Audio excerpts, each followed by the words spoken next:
Olá, meninas queridas do meu coração, cá estamos nós para mais uma aula da nossa comunidade. Semana passada, então, nós tivemos a nossa aula ao vivo. Quem esteve presente pôde ali participar conosco, desfrutar desse momento. E cá estamos nós mais uma vez, as aulas gravadas todas as quintas-feiras, como de costume, não é mesmo?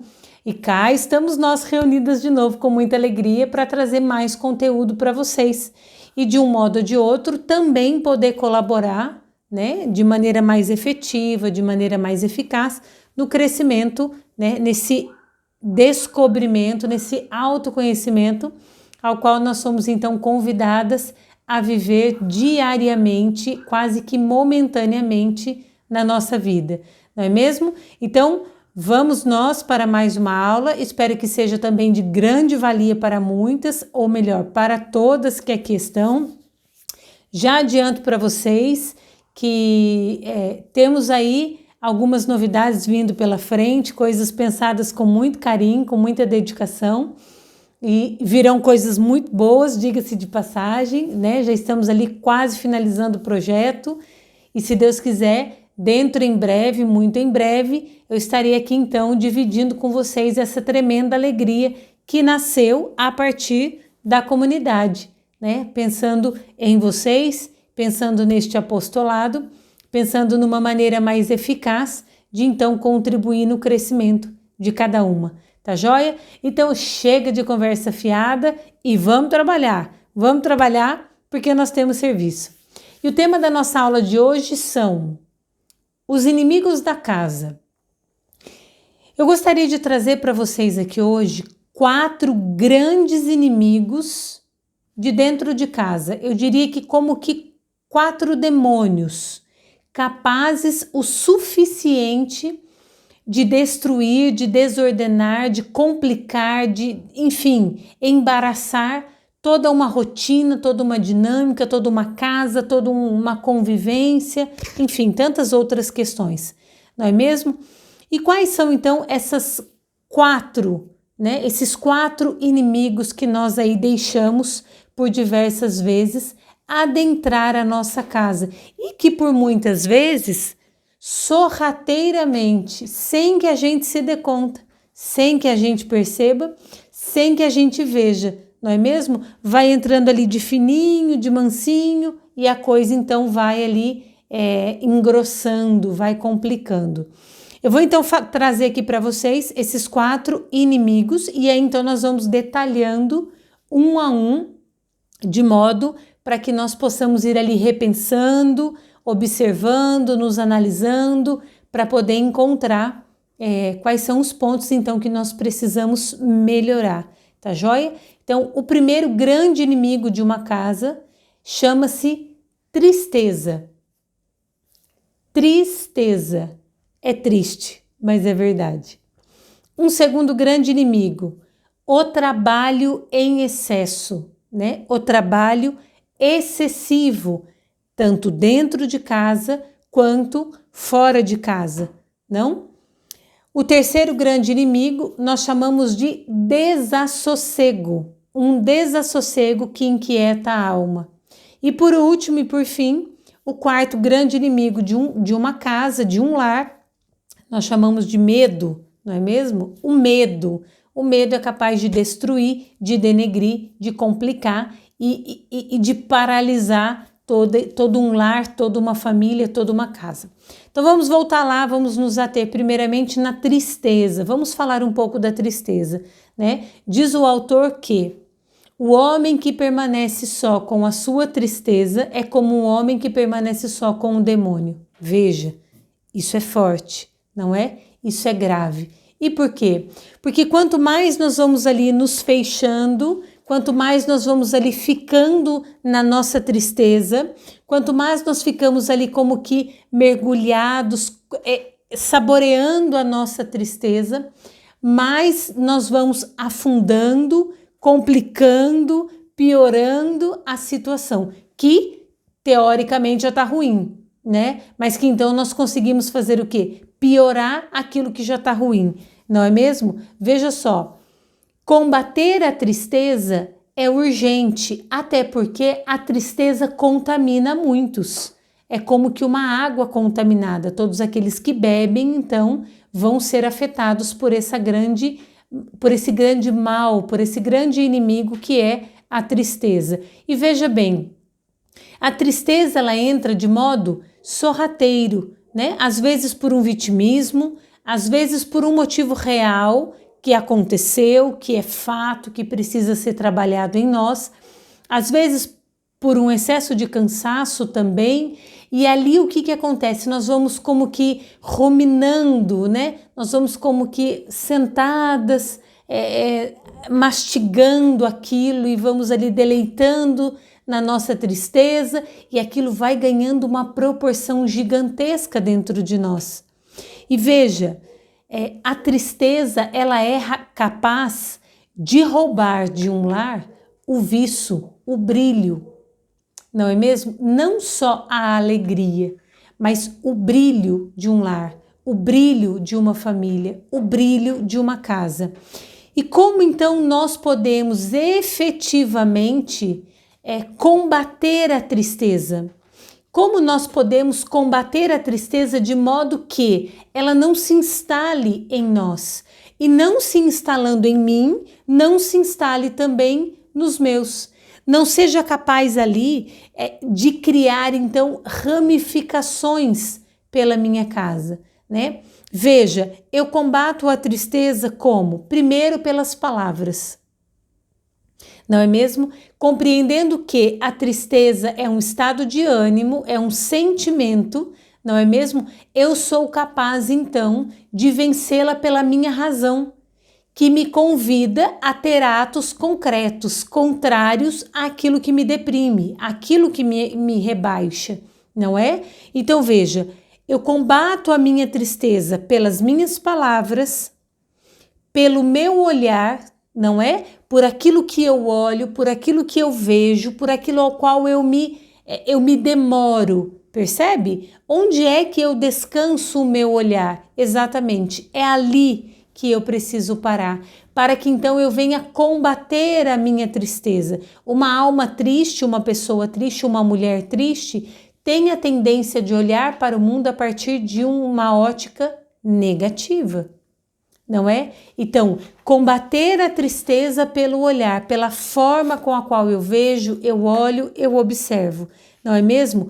Pelo carinho transfigurado, pelo carinho ao qual eu dedico aos meus, à minha casa, aos meus filhos, ao meu esposo, esse carinho transfigurado que brota do meu coração como um ato de sacrifício, mas um ato de sacrifício que é capaz de combater a tristeza, né? E por que ele é um ato de sacrifício? Porque ele não deixa de ser para mim naquele momento um sofrimento, algo que exige de mim, algo que exige uma resposta, algo que me custa, algo que me suga, que me é exigente. Exatamente, é isso que precisa acontecer, não é mesmo? Depois, pela alegria e, por fim, claro, pela confiança em Deus, não é?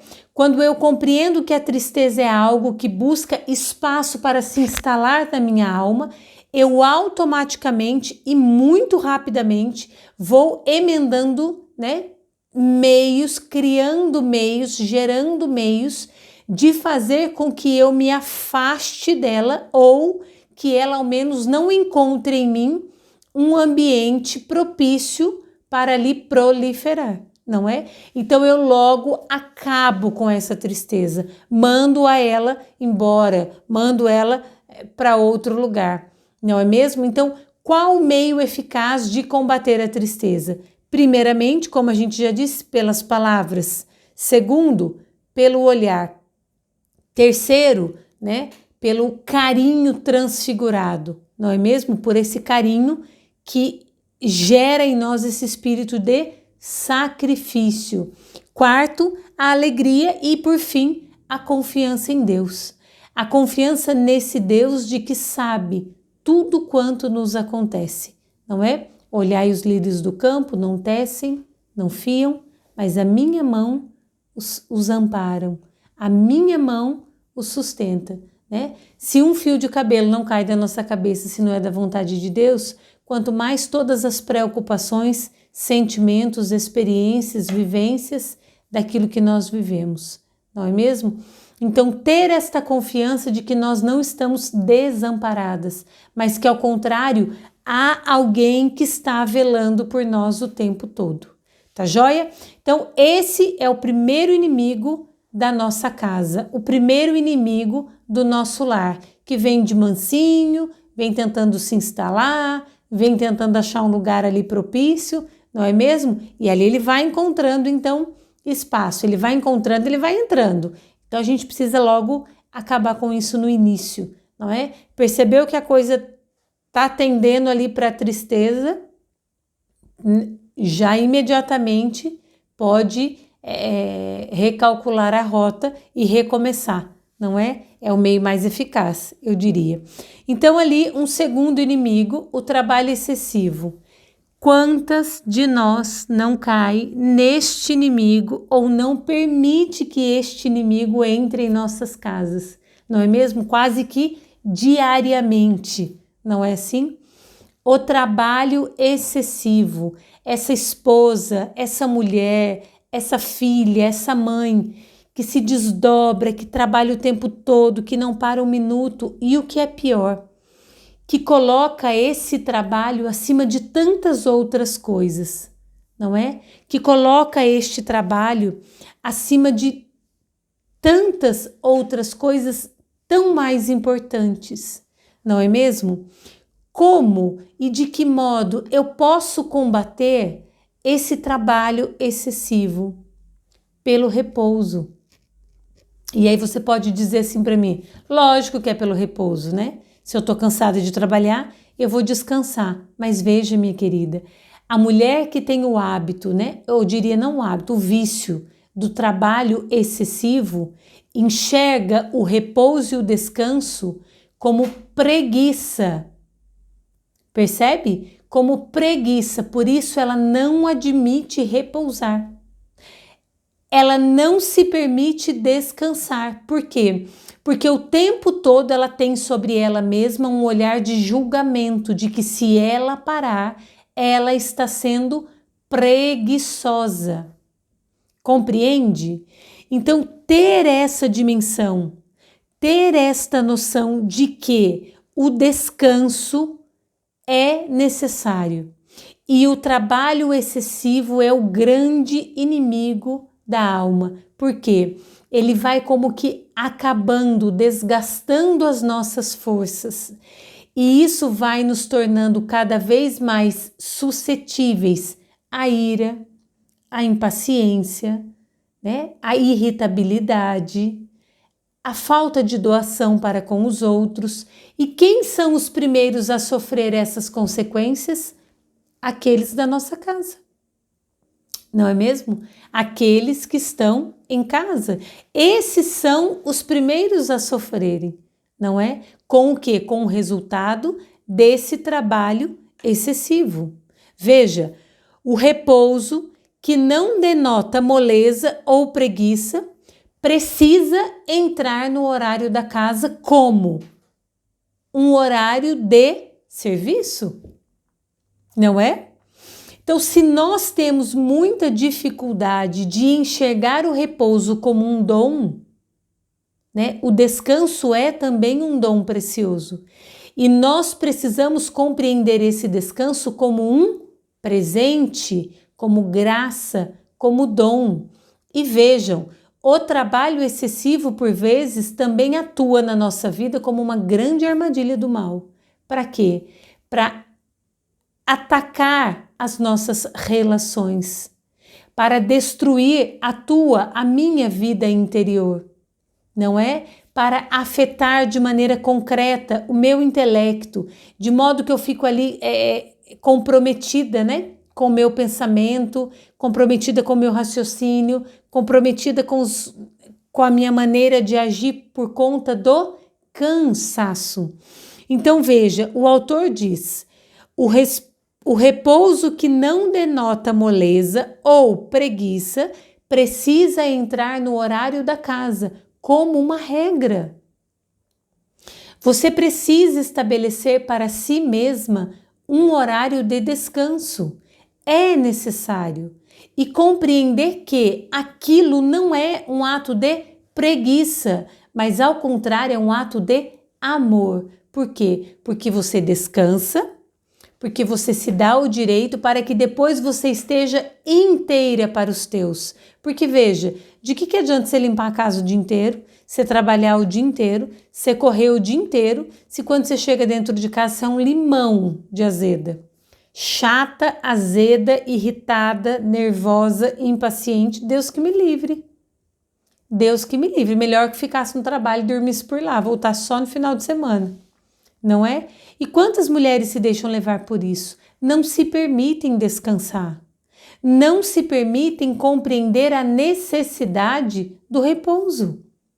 E quantas mulheres com dificuldades monstruosas de parar, de colocar o pé no freio, de dizer chega, preciso descansar. Não conseguem. E por quê?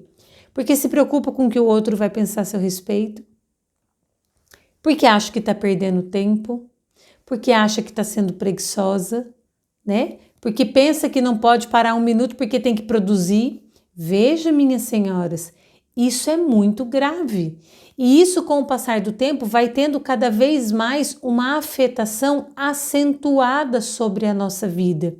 E, consequentemente, uma afetação concreta e maléfica sobre a nossa casa, sobre o nosso lar. Por quê? O resto fica sempre para os nossos, ao passo que a primícia está sempre para a casa. Veja, há uma inversão de valores muito grande, né? Ao passo que a primícia fica sempre para o trabalho, nunca para as pessoas, as relações, né? Os encontros, mas sempre para aquilo que é para fora, no sentido de a casa não sente, né? O trabalho não sente, agora é hora de descansar. Agora, se você for grosseira, ríspida, impaciente, irritável, enfim, com os teus, estes haverão de sentir e fará muitíssimo mal para você e para sua casa. Tá joia?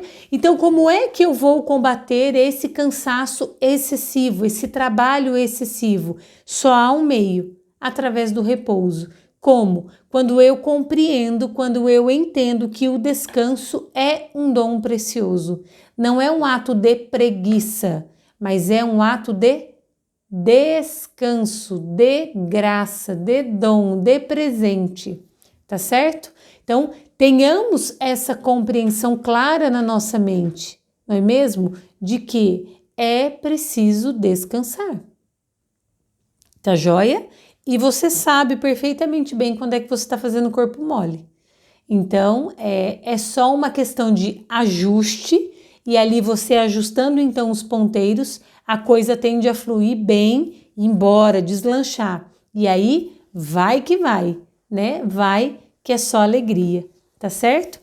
Então, nós partimos agora para o terceiro inimigo da casa. E qual é o terceiro inimigo da casa, né? Que entra como uma flecha, mas eu diria que entra como uma flecha para destruir. O desassossego. E o que é o desassossego? É a inquietação da alma, é a inquietação do coração.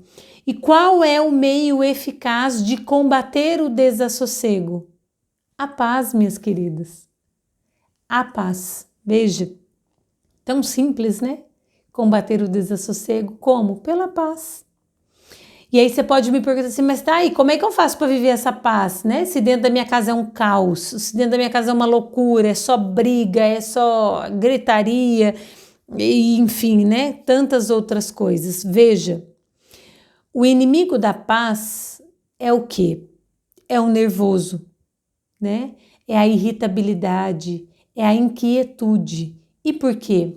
Porque por muitas vezes eu me prendo, eu me coloco demasiadamente em coisas que não são importantes. Eu me preocupo com coisas que não são edificantes, com coisas que não são, eu diria que, essenciais para a vida. E aquilo vai como que gerando dentro de mim um desassossego, uma inquietude. Então eu estou sempre muito agitada, eu sempre quero resolver todas as coisas e eu não paro de pensar e minha cabeça está sempre muito acelerada. E Nossa Senhora, eu termino um pensamento e eu já começo o outro e é aquele desassossego o tempo todo. E veja, uma alma desassossegada, um coração desassossegado é o que, minhas queridas? Exatamente isso. Um coração inquieto, longe da paz, né? Um coração onde não há paz, onde não há tranquilidade. Veja, o horário com as ocupações bem repartidas facilita a paz e o sossego. E o que isso lembra? O que isso traz para nós? A ordem, a necessidade de ter as coisas ordenadas. Veja, não querer resolver tudo toda hora, de todo jeito, não querer falar ao telefone a todo minuto, cozinhando, falando com o outro e respondendo mensagem, não dá. Existe um tempo para cada coisa e é preciso se debruçar naquilo que se faz por inteiro naquele momento, não é? Então não deixar que esta agitação interior, que este desassossego vá ganhando espaço dentro de nós. E por quê? Porque isso é como que uma onda, né? Que vem, inunda e entra dentro de casa. E aquele espírito desassossegado, agitado, acelerado faz o quê? Leva para dentro de casa a mesma coisa. Veja você que é mãe, observe. Os dias em que você mais está agitada são os dias em que os teus filhos mais estão agitados.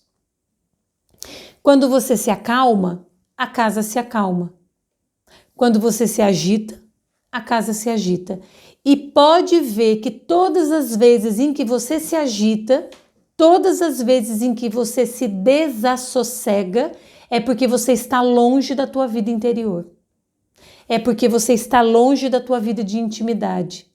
É porque você está longe da busca pela verdade. Então você acaba como que se prendendo, se preocupando com coisas infinitamente fúteis, desnecessárias, bobeiras, coisas que passam, preocupações que de repente você não deveria nem ter, porque são coisas que nem dependem de você resolver. Compreende? Então, isso tudo, esse desassossego, ele vai trazendo em mim o quê? Esta capacidade de refletir que onde está o meu coração, ali está o meu tesouro. Então, se há desassossego demais, é porque falta paz. Se falta paz, é porque falta ordem.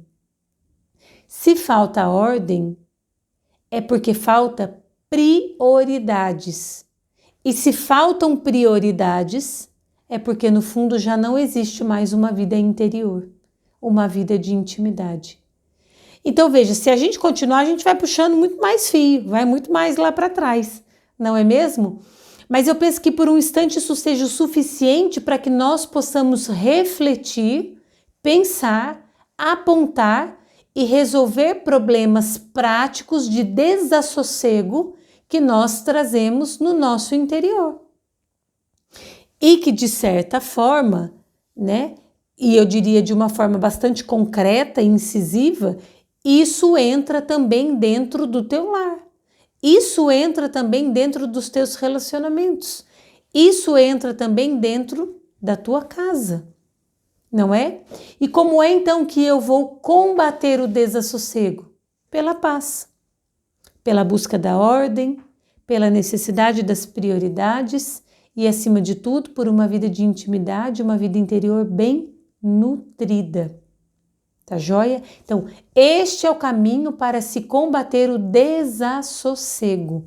Um caminho direto, um caminho sem confusões e, acima de tudo, um caminho que promove em nós também um crescimento muito grande, enquanto pessoa, enquanto mulher, enquanto mãe, enquanto esposa, enquanto dona de casa, enquanto profissional, enquanto, né, tantas outras coisas as quais então nós estivermos ali envolvidas. Tá joia? Então, este é o terceiro inimigo da casa, tá ok? É o quê? O desassossego. E agora, então, nós partimos para o nosso último inimigo de casa, não é? E qual é, então, o nosso último inimigo da casa? O medo. O medo. E aí você me pergunta, então, como é que nós vamos combater o medo? E eu te digo, pela confiança. Mas, acima de tudo, pela confiança em Deus, não é? E para poder exemplificar e trazer aqui para vocês com um pouco mais de clareza sobre o medo, eu gostaria de contar uma breve história real de uma grande senhora que tinha um filho, que foi lhe dado um filho, ao qual ela criou, forjou, educou, alimentou, trocou, vestiu, banhou, né? Um filho ao qual ela foi ali presença, afeto, carinho, mesmo sabendo que este lhe seria tirado e que uma grande dor ela haveria de sofrer. Compreende? Quem é esta? A grande mãe de Deus. E por que ela perseverou? Por que ela permaneceu firme? Por conta da confiança.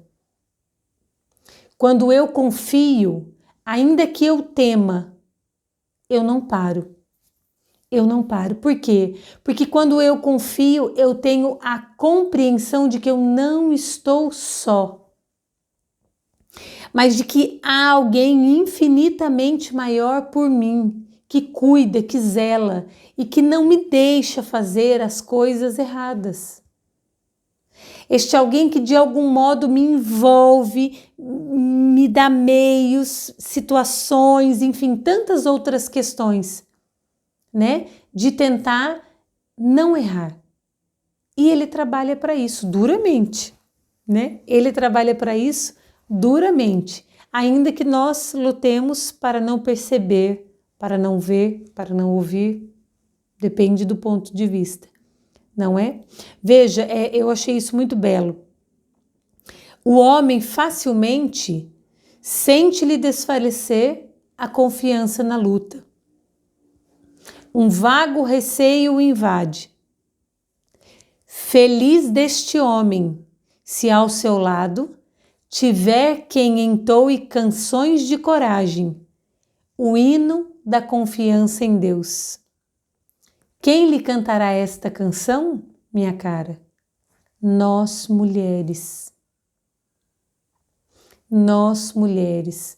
Feliz o homem que padece pela desconfiança, mas que ao teu lado tem uma mulher confiante, uma mulher que não paralisa no medo, uma mulher que o coloca para cima, que o encoraja, que o dá força. Assim também para conosco. Felizes somos nós quando, tomadas pelo medo, somos ali encorajadas pelos nossos esposos. Aí você pode dizer para mim assim, mas eu não tenho isso dentro de casa. Eu não tenho um esposo que me encoraje. Pois seja você a confiança da tua casa. Seja você a certeza dentro da tua casa de que para que as coisas darem certo dependem de você. Pare de jogar a culpa no outro.